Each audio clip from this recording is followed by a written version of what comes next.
Sergeant, are you Sergeant first class, right? Sergeant first class. And you're from Texas, right? Originally born in Germany, home of record is Texas. Okay, but is that where your license is out of? That is where my license is. Okay. Right. How long have you been stationed at location? I want to say it was September of 2020. Okay.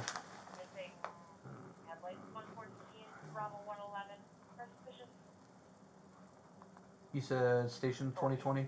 Have all you guys been out of there since 2020? Yeah, predominantly besides, I don't know, Staff Sergeant. Is that the female that was, or no, that was the male that was the male, yeah, with the big Okay. head. Yeah. And then Sergeant Hart got there about a year later as well. Okay, so since, And Sergeant. you said summer 2020? For myself? Yeah. No, it'd be September or like the fall of 2020. Okay. Alright. Have you, since you've been there, are you aware of the criminal damage to property in the city? Or at that location? As far as damages to the vehicles go? Yes. Absolutely. Okay. Are you aware of all the damage to the actual building itself, the writings and everything? I received pictures and yeah, Did you personally see it at all? I did not personally see it. Okay. But you were made aware of the damage? Yeah. Is that just a security protocol? No, I'm the station commander. You are the station commander? Yes, so okay. Everything that happens within the office is my responsibility now, and I'm signed for all the government vehicles and equipment. How many government vehicles are damaged, you know? From my understanding, it was one. Okay. And that was our Subaru. We have had previously somebody removed the valve stems. Okay, what do you remember when that was? That must have been a year ago or so. And then did you guys ever get video on that? We did not have any video. There aren't any video. Well, you've had incidents in the past before this. You just Yes. never know who did it. Absolutely. Okay. We also had our license plate stolen. I remember those. Yep. And that was what, a year ago too? That was about a year now. Yeah, some change ago. And that was off your. So you obviously work out of the building with the Marines, Air Force, Navy, Space Force. All of them work out of the same building, right? That's correct. Have any other government entities such as the Navy, Army, or I'm sorry, Navy, Marines, Air Force, had damage, or was it strictly just the Army that's had damage so far? From my understanding, the Marine Corps had a license plate stolen as well. Okay. But nothing to the Navy or Air Force? Not that I'm aware of. Okay, was the Army vehicle or the Marines vehicles parked near yours? Yes, it was parked in the back of the facility. Near where you would keep them? Absolutely. Okay. And you've been the station commander the entire time? No, I was a recruiter initially Okay. for the first 2 years, and then since about 6 months or 7 months, I've been the station commander. Okay. You're familiar with? I am very familiar. Okay, how do you know about him? Initially, we found out about him when he came to the office, and that must have been 2021. Okay. He identified himself as said he is looking to serve. We interviewed him. Okay. Where he revealed information that he's really there just to apologize and help understand the government in sorts. Okay. He disclosed to us that he was the culprit of the National Guard Armory. And where was that location? Do you remember? I want to say it was National Guard Armory, but I could be mistaken. And I do remember reading something about it in the news as it happened. Okay. And he also talked to us about when he went to the Washington riots in D.C. and all that. He told you about that? He did tell us about that. During this interview? During his interview. Okay. And this was 2021. Do you remember what time frame, like month-wise? I would say it was summer. Okay. Yeah. Not 100% sure on the time frame. Okay. At the time, we kind of just wrote him off as a misguided man. Okay. Okay. He said he admitted. So during this interview, he talked about the riots in Washington. He did. He briefly mentioned. Did he say what he did there? He did not. He just said that he was on his way over there, and then the FBI or some kind of entity seized some of his radio equipment that he had in his vehicle. Okay. Go ahead. During the interview process, after he revealed all the information, we're like, at this time you are nowhere near eligible for service, and continue talking about the government, and we were like, well, we can't help you. What do you really want here? What was he saying about the government? Just theories that everything's not as it should be. Okay. Talking about hidden agendas, that he can control people with his thoughts and other such things. He said he can control people with his thoughts? He did. He can make people do things without telling him to do things. Okay, and what about, you said the hidden agendas. Did he elaborate at all with that? He did not. Okay. When we did ask him, what his end goal is, he said, well, I really came here to throw a paintball grenade and see what happens to you guys. At that point, we told him he needs to get up and leave our office. Are you familiar with paintball grenades? I'm not. Are they the ones that when you throw it, like a bunch of paintball BBs come out? I'd imagine so. I believe Okay. so. I mean, I play paintball, and I'm sure they're not pleasant to get hit by. Okay. Who was the one that? What sergeant? I guess interviewed him for this. Was that the one that did? So is that why? I mean, is that possibly why his directed action? Potentially. There was a second incident with him where Sergeant Gibbons kind of persuaded him to leave the office, not through the means of force, but Okay. So he came back in again. absolutely. So this is the first occasion that we've seen him. Okay, and this was in the summer of 2021. Yes. And then, so that would have been 2 years ago. Absolutely. Okay, and then in 2022, so last year, or when did this second incident happen? I believe it was 2022 because we Okay. hadn't seen him in quite a while. Okay. A young man came to the door. Mm-hmm. I opened the door and invited him in. At this time he had changed his appearance. Like he had shorter hair, unrecognizable essentially. Okay. I sat down with him, and we had a couple other applicants in the room. I don't remember who they were at the time. But at first the conversation was quite normal, traditionally, like, why are you looking to serve, this, that, and the third. And then it turned again into a similar topic about how he could be an asset to the government because he can, once again, control people's minds and this, that, and the third. Okay. At the time, I just let it ride out because, to be honest with you, it was just odd. Okay. And we let it ride out. I listened to him talk. Generally, I try to, we try to keep level head and calm, and just in case the situation does escalate. Okay. But at any rate, at that time, we were just like, all right, this dude needs to leave because he's not only creeping us out, but he's also creeping out the other people in the office, and I don't remember who that was.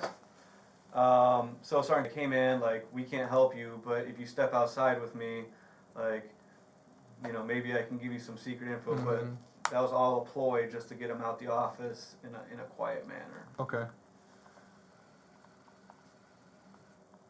And I think that is why he has a fixation. Okay.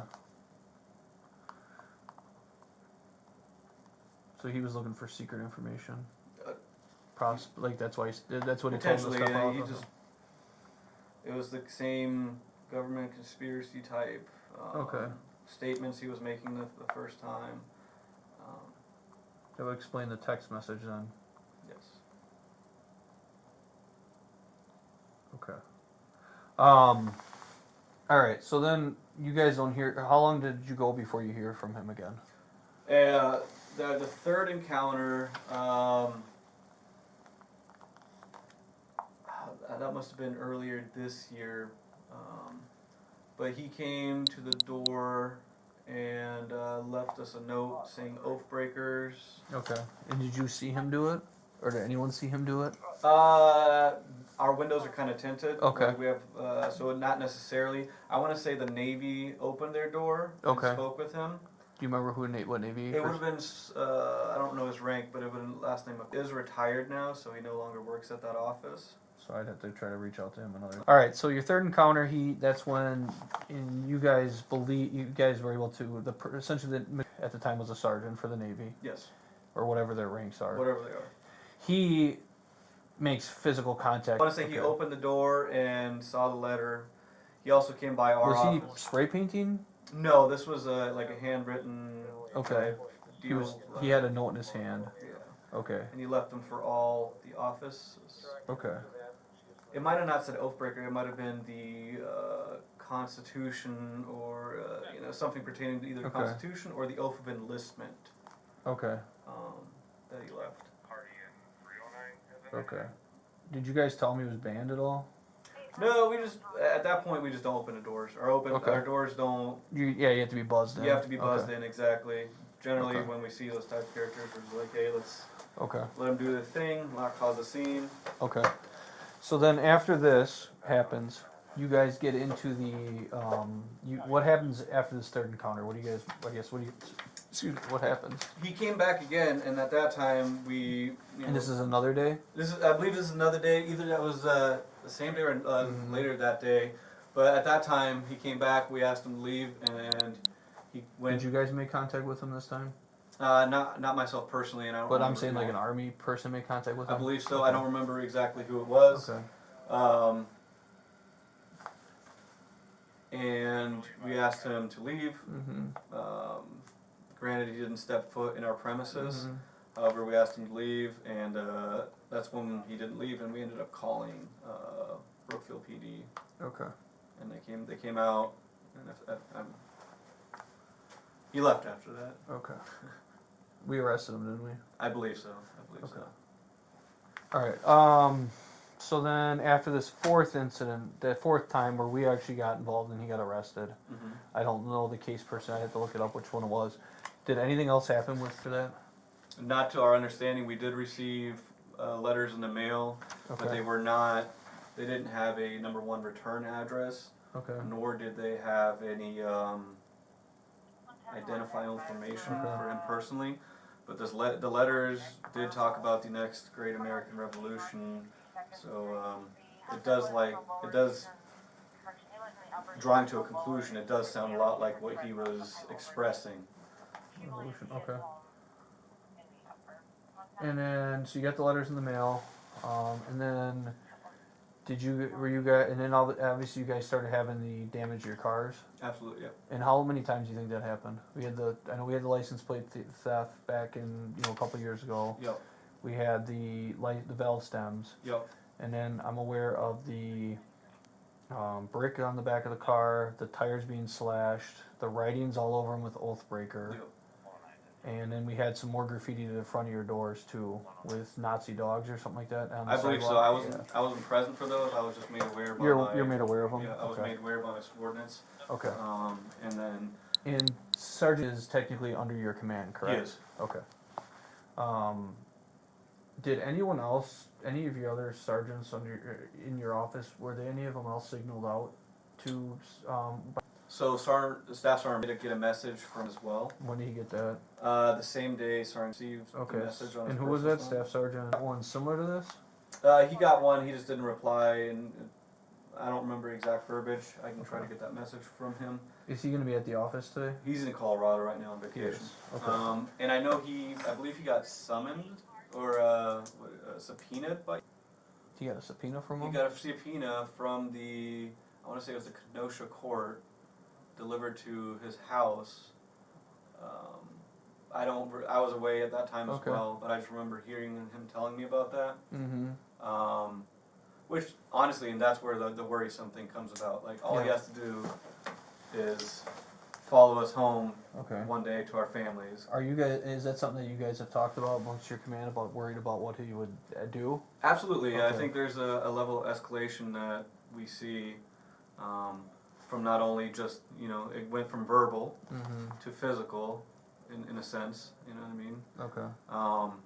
For a while there, we stopped working out of our office. Okay. As a safety protocol. Same with the other branches. Okay. So you guys have been you guys are worried about him like following you guys home? Absolutely. Okay. Right now, our current protocol, as if you say, is we only go out with twos. Okay. So you guys had to adjust your protocol because absolutely. Okay. Yeah. So stopped working out of the office. We also had to stop our future soldier program. Okay. Which the people that are in the delayed entry program come to our office on Thursdays to work out. We ceased that operation for about a month and a half due to wanting them to not be involved in any manner.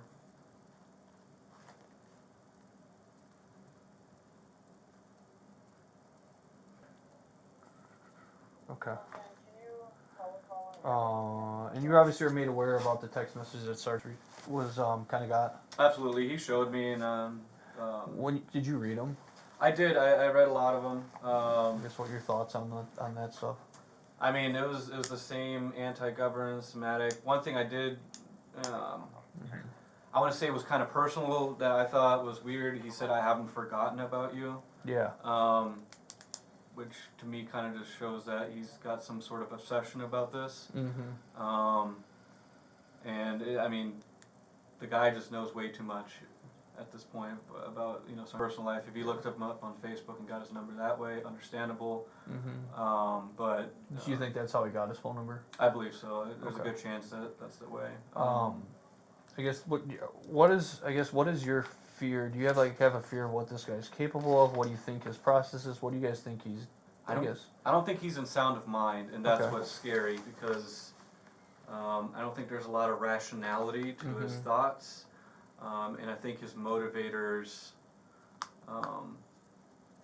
have become increasingly, I guess, to an escalation. Okay. So, I mean, that's one thing we learn is like when we look at our training for threat awareness, is it starts out as maybe a joke or verbiage, and then it transitions into more and more and more. So is it safe to say like your fear of what this guy will do is based off like the training you've received in similar situations like Yes, this? absolutely. Okay. Every year we're required to do a refresher course on threat awareness and response training, specifically looking at insider threats. And there's just a lot of red flags with him, based on my experience. Okay. My last question for you is: do you guys have? I mean, and this is your opinion. Yes. There's no right or wrong or anything like that. Do you fear he's capable of like inflicting bodily harm or any kind of harm to you or others? Like, what is like to your family or anything like that? What do you guys have that fear, or do you just think? No, absolutely. Okay. We do. We've talked about that multiple times as a group. All it takes is him following us home one day. Okay. Has Staff Sergeant mentioned anything about this at all? About what specifically? Like about like a fear of this guy or anything like that? Yes. Okay. Okay. And then I will need to get, if you can, when we're done, all information. Absolutely. So, all right, this concludes interview with Sergeant Reinold.